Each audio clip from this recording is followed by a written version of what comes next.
Bas fach a Disney, allan at Aaron Williams. Dyma fo John Disney unwaith eto. Franklin efo'r peniad sy'n rhoi'r ymwelwyr ar y blaen. 7th gôl y tymor i'r gŵr Ogledd Iwerddon.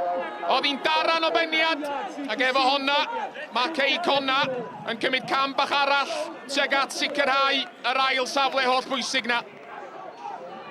Mendes at y llinell gwsg i groesiad o. Just y tu hwnt i George Newell. Di'r bygythiad yn drosodd eto. Bale di dod yn ôl at Mendes.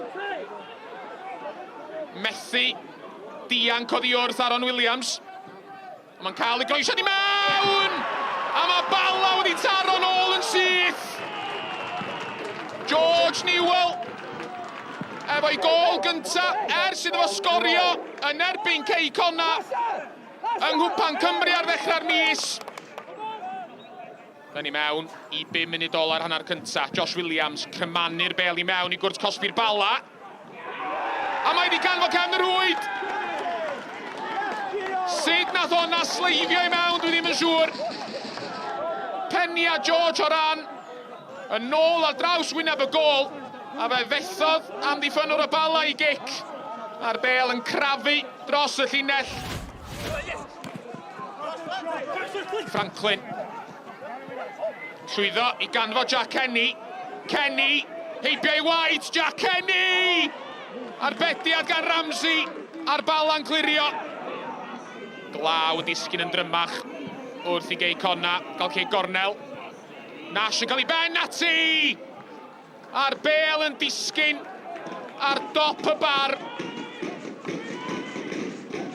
Mendes daro hon i mewn i cwrt Cosby. Cael ei ffenio nôl ato fo.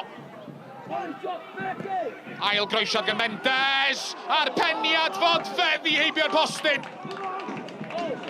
Ac oedd hwnna'n gyfla.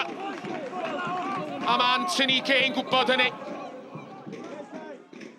A big win. Whatever happens with Pennabont's appeal now, you're nearly there, nearly guaranteed that second place. Yeah, absolutely. We knew that how important today's game was because we feel we were within touching distance of it.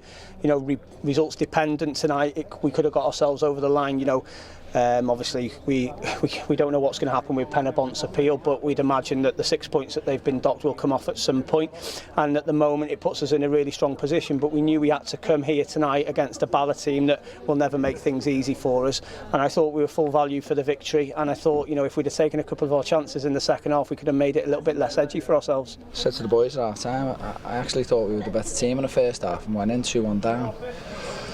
But if you can see goals like we did tonight, then you give yourself a mountain to climb. And Connah's Quay are a really good side. They're well organised, well drilled. They don't concede many, so you give yourself a mountain to climb at half time. Still believe we could go out and do it. Just didn't quite click in the second half. We've come up against Bala a few times this season. I think it's like the 6th time. Obviously in the cup final and in the semi, and it's nice to finish on a win against them and kind of cement ourselves kind of in second place. If Pennabont's appeal fails, suddenly that 3rd place will still be within reach for you. I know you've got the cup final coming up as well, but do you still target that 3rd place? Yeah, we've got to. Well, it's still mathematically possible to get 3rd, then we've got to look at 3rd, because if we finish 3rd, because we're in the cup final, that automatically puts us in Europe. So you've got to go for 3rd place. Just said that to the boys. It's still on. A lot of minutes still to be played. So we'll be giving it our utmost to get 3rd.